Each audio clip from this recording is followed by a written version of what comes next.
หลายคนถามผมเข้ามาเยอะมากครับว่าหลังจากเหตุการณ์ปราบมารสะเทือนจักรวาลใน EP ที่แล้วพระอุปคุตมหาเถระที่เคยเป็นนักรบผู้สยบมารท่านหายไปไหนทำไมท่านถึงเลือกที่จะลงไปจำศีลอยู่ใต้สะดือทะเลที่ลึกที่สุดแต่เชื่อไหมครับว่าในคืนที่เงียบสงัดที่สุดของทุกปีท่านจะขึ้นมาครับท่านไม่ได้ขึ้นมาเพื่อรบแต่ท่านขึ้นมาเพื่อมอบของขวัญให้กับมนุษย์ที่ถูกเลือก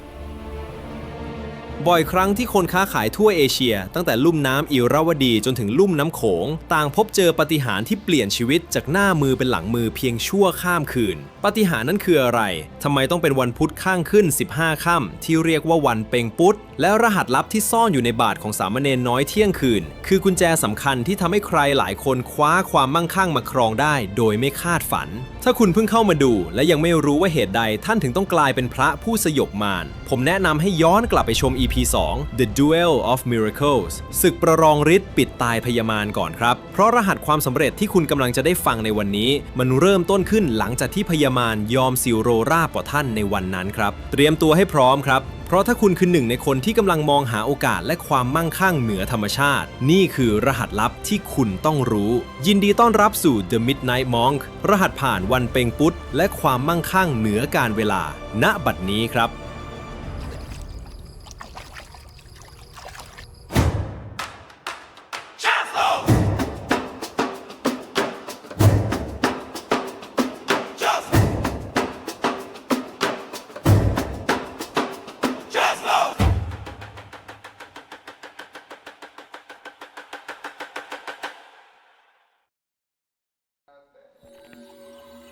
เพื่อนๆครับหลายคนอาจจะเคยได้ยินเรื่องตักบาตรเที่ยงคืนแต่ความลับที่ถูกเก็บงำไว้ในเงามืดของคืนวันเป็งปุ๊ดนั้นมันลึกซึ้งและมีรหัสลับที่ซ่อนอยู่มากกว่าที่เราคิดครับ แต่ก่อนที่เราจะไปแกะรอยเรื่องพิธีกรรมผมขอไขข้อข้องใจที่หลายคนยังคาใจอยู่ทำไมชื่อของพระอุปคุตถึงไม่ปรากฏในสารบัญพระไตรปิฎกฉบับทางการความลับสายลึกมันซ่อนอยู่ในเรื่องของเส้นทางการเดินทางของนิกายครับ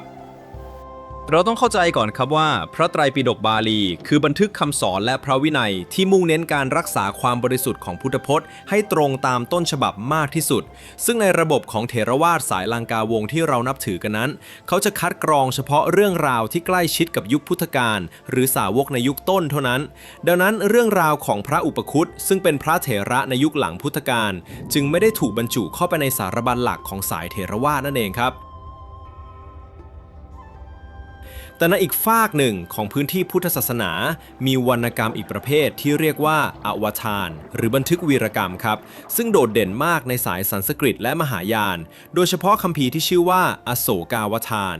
นี่คือแหล่งบันทึกที่ทำให้เราได้รู้จักพระอุปคุตในฐานะมหาอรหันต์ผู้ทรงอภิญญาฤทธิ์ผู้เป็นดั่งกำลังรบพิเศษที่คอยพิทักษ์พระศาสนาในยุคพระเจ้าอโศกมหาราช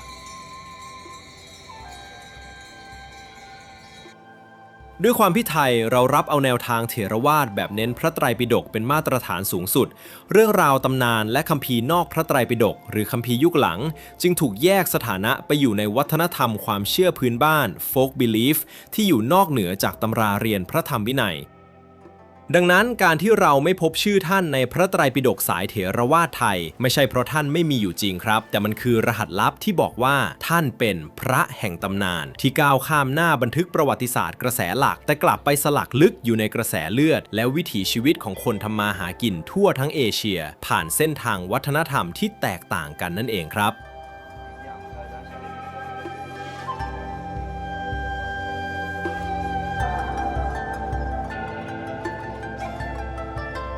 ถ้าอยากเห็นภาพนี้ชัดที่สุดเราต้องเดินทางไปที่ลุ่มน้ำอิราวดีประเทศพม่าครับ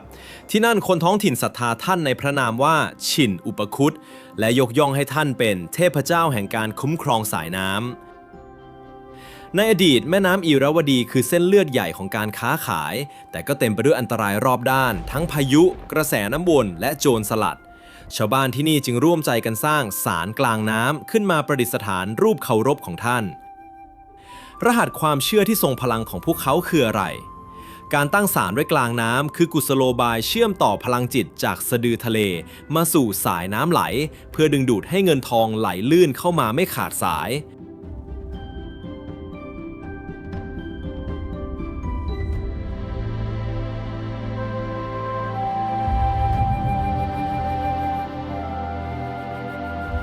และนั่นก็นำเรามาสู่รหัสลับถัดไปวันเป่งปุ๊ดครับหลายคนสงสัยว่าทำไมต้องเรียกชื่อนี้คำตอบเรียบง่ายตามภาษาถิ่นโบราณเลยครับเป่งก็คือเพนที่แปลว่าเต็มดวงส่วนปุ๊ดก็คือวันพุธเมื่อนำมารวมกันมันคือวันเพ็ญพุธหรือคืนวันพุธที่พระจันทร์เต็มดวงซึ่งในทางโหราศาสตร์โบราณถือเป็นค่ำคืนที่มีพลังงานบริสุทธิ์และทรงพลังที่สุดของเดือนครับตามตำนานที่สืบทอดกันมาอย่างเหนียวแน่นในแถบลุ่มน้ำโขงและดินแดนล้านนาเมื่อไหร่ก็ตามที่ค่ำคืนวันเพ็ญปุ๊ดมาถึงพระอุปคุตมหาเถระที่กำลังจำศีลภาวนาอยู่ใต้สะดือทะเลอันลึกมืดมิด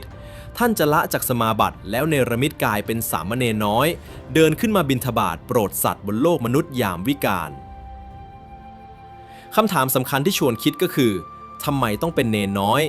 ทำไมผู้ทรงอภิญญาที่มีฤทธิ์ปราบพยามารได้ทั่วทั้งจักรวาลถึงไม่ปรากฏกายในร่างมหาเถระผู้ยิ่งใหญ่และน่าเกรงขามคำตอบซ่อนอยู่ในกุศโลบายแห่งการลดทอนอัตราครับการจำแรงกายเป็นสามเณรน้อยคือการสอนรหัสลับที่สำคัญที่สุดของการเปิดรับทรัพย์นั่นคือความอ่อนน้อมถ่อมตนท่านต้องการสื่อสารกับเราว่าต่อให้คุณจะยิ่งใหญ่หรือประสบความสำเร็จแค่ไหนในสายตาโลกแต่ในทางธรรมคุณต้องทำตัวเป็นภาชนะที่ว่างเปล่าและอ่อนน้อมเสมอเพื่อที่จะพร้อมรองรับโชคลาภก้อนใหญ่ที่กำลังจะไหลเข้ามาและการเลือกบิณฑบาตในเวลาเที่ยงคืนตรงก็ไม่ใช่เรื่องบังเอิญเช่นกันครับในโลกของความลี้ลับเวลาเที่ยงคืนคือจุดตัดของเวลา The Witching Hour เป็นช่วงเวลาที่รอยต่อระหว่างมิติต่างๆเปิดกว้างที่สุดพลังงานลบในอากาศจะถูกชำระล้างและพลังงานบวกสายใหม่กำลังเริ่มก่อตัวขึ้นการออกไปตักบาตรในเวลานี้จึงไม่ใช่แค่การทำบุญตามขนบประเพณีปกติแต่มันคือการส่งกระแสจิตเชื่อมต่อเข้ากับพลังบารมีของพระอุปคุตโดยตรงท่านไม่ได้ขึ้นมาเพื่อฉันอาหารนะครับแต่ท่านขึ้นมาเพื่อรับความศรัทธาและส่งมอบรหัสแห่งความสำเร็จกลับคืนไปให้กับผู้ที่มีความตั้งใจจริงและมีความเพียรพยายามครับลองจินตนาการตามดูนะครับท่ามกลางความมืดมิดและเงียบสงัดของคืนวันเพ็ญปุ๊ดในขณะที่คนทั้งเมืองกำลังหลับไหลจะมีคนกลุ่มหนึ่งที่ตื่นขึ้นมาตั้งตารอคอยด้วยใจจดจ่อและถ้าใครคนนั้นมีบุญสัมพันธ์มากพอจนได้ใส่บาตรกับเนรน้อยองค์นี้เข้าจริงๆชีวิตของเขาจะพลิกเปลี่ยนไปตลอดกาลนี่คือเรื่องเล่าที่ชาวล้านนาและคนริมน้ำโขงเชื่อถือสืบต่อกันมานับพันปีวันนี้คือโอกาสพิเศษที่พระอุปคุตจะลงมาประทานพรให้ผู้ที่มีความมุ่งมั่นและเพียรพยายามตื่นขึ้นมาเพื่อไขว่คว้าโอกาสนี้ได้ลืมตาอ้าปากและสร้างความมั่งคั่งเหนือการเวลาขึ้นมาได้ครับแต่คำถามที่น่าคิดต่อก็คือรหัสลับที่ท่านซ่อนไว้ในบาทนั้นมันเชื่อมโยงและส่งผลลัพธ์ต่อกระแสเงินทองในโลกยุคปัจจุบันที่เรากำลังเผชิญอยู่อย่างไรเดี๋ยวเราไปถอดรหัสลึกซึ้งพร้อมๆกันในพาร์ทถัดไปครับ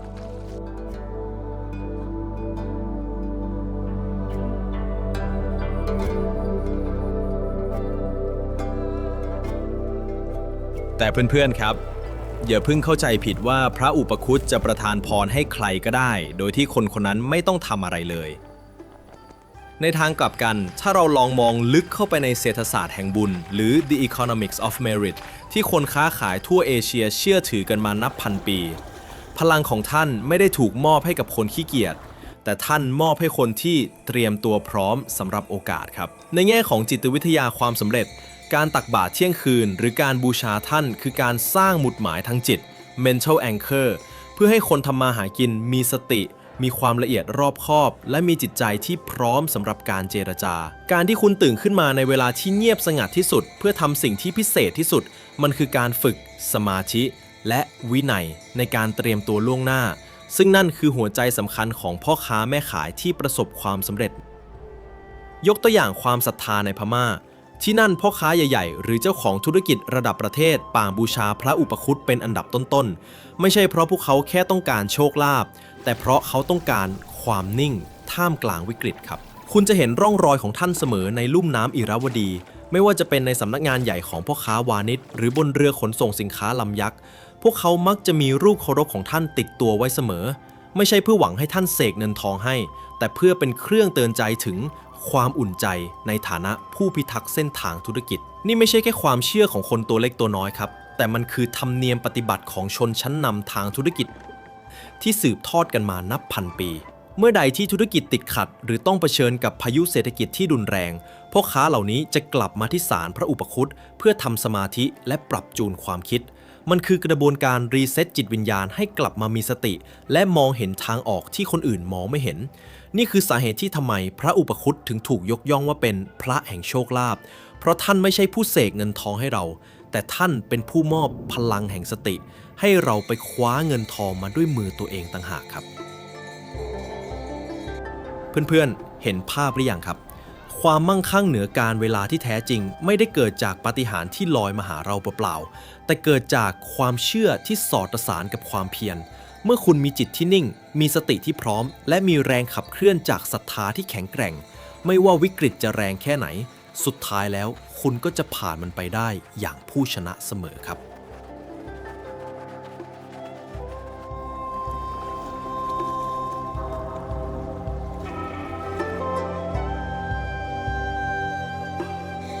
หลายคนถามผมครับว่าถ้าวันเป็งปุ๊ดมาถึงจริงๆเราควรเตรียมตัวอย่างไรเพื่อให้ได้รับรหัสแห่งความสำเร็จนี้ ผมขอสรุปเป็น3ขั้นตอนง่ายๆที่ไม่ใช่แค่การเตรียมของแต่คือการปรับจูนคลื่นความถี่ของจิตครับ 1. การเตรียมใจ mental readiness หัวใจสำคัญไม่ใช่การไปเบียดเสียดที่วัดแต่คือความสงบครับก่อนเที่ยงคืนให้ใช้เวลาสัก15นาทีนั่งสมาธิให้นิ่งที่สุดปล่อยวางความกังวลเรื่องหนี้สินหรือปัญหาธุรกิจให้ใจว่างเปล่าเหมือนน้ำนิ่งๆเพราะพระอุปคุตท่านไม่สถิตในใจที่เต็มไปด้วยความวุ่นวายครับ 2. ความบริสุทธิ์ของทาน purity of giving การตักบาตรคืนนี้ไม่ได้ขึ้นอยู่กับราคาของที่ใส่บาตรแต่ขึ้นอยู่กับเจตนาครับอาหารที่ใส่ต้องเป็นของที่ตั้งใจเลือกมาอย่างประณีตและสะอาดที่สุดการตักบาตรด้วยความเคารพคือการส่งสัญญาณว่าเราเป็นผู้ให้ที่มีคุณภาพและพร้อมจะเป็นผู้รับที่เหมาะสม 3. การตั้งจิตอธิษฐาน intention setting อย่าขอแค่รวยหรือถูกหวยแต่ให้ตั้งจิตถึงปณิธานครับเช่นขอให้ข้าพเจ้ามีสติปัญญาเฉลียวฉลาดในการแก้ไขปัญหาธุรกิจขอให้ข้าพเจ้ามองเห็นโอกาสที่คนอื่นมองไม่เห็นและขอให้ข้าพเจ้ามีกำลังใจที่เข้มแข็งดังพระมหาเถระการขอแบบนี้คือการโปรแกรมจิตให้เรากลายเป็นคนที่คู่ควรกับความสำเร็จครับจำไว้นะครับการทำบุญแบบเป่งปุ๊ดคือการตอกย้ำว่าคุณไม่ได้กำลังวิ่งไล่ตามเงินทองแต่คุณกำลังสร้างตัวตนให้เป็นคนที่เงินทองและโอกาสต้องวิ่งเข้าหาถ้าคืนนี้คือวันเป็งปุ๊ดผมอยากให้ทุกคนลองทำดูครับความรู้สึกตอนที่จิตเรานิ่งสนิทและส่งใจถึงท่านมันเป็นพลังงานที่พิเศษจริงๆครับ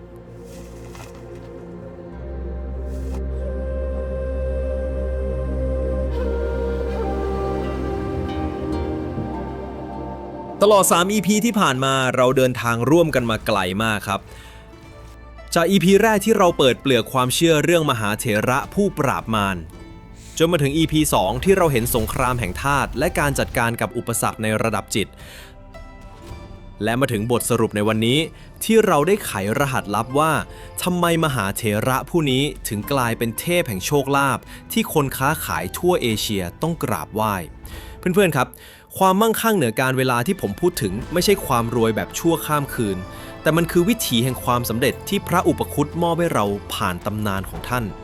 EP 1 สอนให้เราเข้าถึงสภาวะแห่งสะดือทะเลคือการรู้จักหยุดนิ่งในจุดที่ลึกและสงบที่สุดของจิตเพื่อเป็นฐานที่มั่นก่อนเผชิญโลกภายนอก EP 2 สอนให้เรามีความนิ่งในระดับธาตุคือการตั้งรับกับพายุอุปสรรคด้วยสติที่มั่นคงและ EP 3 วันนี้สอนให้เราเป็นผู้เปิดรับที่อ่อนน้อมคือการมีจิตใจที่พร้อมเรียนรู้และคว้าโอกาสในจังหวะเวลาที่ใช่จำไว้นะครับพระอุปคุตไม่ได้ประทานพรให้คนขี้เกียจแต่ท่านมอบรหัสผ่านให้กับผู้ที่เพียรพยายามถ้าวันนี้คุณกำลังรอคอยโอกาสหรือกำลังเจอกับวิกฤตที่ดูเหมือนไร้ทางออก ลองปรับใช้กลยุทธ์แห่งศรัทธาของพ่อค้าลุ่มน้ำอิระวดีดูครับคือการมีศรัทธาที่มั่นคงควบคู่ไปกับการลงมือทำด้วยสติที่นิ่งที่สุดแล้วคุณจะพบว่าปาฏิหาริย์ไม่ใช่สิ่งที่รอคอยให้เกิดขึ้นแต่มันคือสิ่งที่คุณสร้างขึ้นได้ด้วยตัวเองสำหรับใครที่เพิ่งผ่านประสบการณ์การเปลี่ยนแปลงหรือมีความเชื่อในบารมีของท่านอย่างไรบ้างคอมเมนต์มาแบ่งปันพลังงานดีๆร่วมกันที่ใต้คลิปนี้เลยครับผมอ่านทุกคอมเมนต์และถ้าคุณรู้สึกว่าซีรีส์ The Deep Ocean Sage ชุดนี้ได้เปิดมุมมองใหม่ให้กับคุณอย่าลืมกดไลค์กดแชร์และกด subscribe ช่อง Just Law ไว้ให้ดีนะครับเพราะผมจะยังคงนำเรื่องราวลี้ลับที่มีความหมายลึกซึ้งแบบนี้มาถอดรหัสให้คุณได้เห็นภาพที่ชัดเจนขึ้นเรื่อยๆสุดท้ายนี้ผมขออาราธนาบารมีแห่งมหาเถระผู้ปราบมารและผู้อุปถัมภ์การค้าขายขอให้ทุกคนที่ตั้งใจจริงผู้ที่เพียรพยายามและผู้ที่กล้าจะไขว่คว้าโอกาสจงมีจิตใจที่นิ่งมั่นดุจสะดือทะเลมีปัญญาที่สว่างไสวดุจวันเพ็ญพุธและขอให้ความมั่งคั่งเหนือการเวลาจงไหลหลั่งมาสู่มือของพวกคุณทุกคนอย่างราบรื่นไม่ว่าวิกฤตไหนก็ขอให้ผ่านพ้นไปได้อย่างผู้ชนะครับสำหรับวันนี้สวัสดีครับ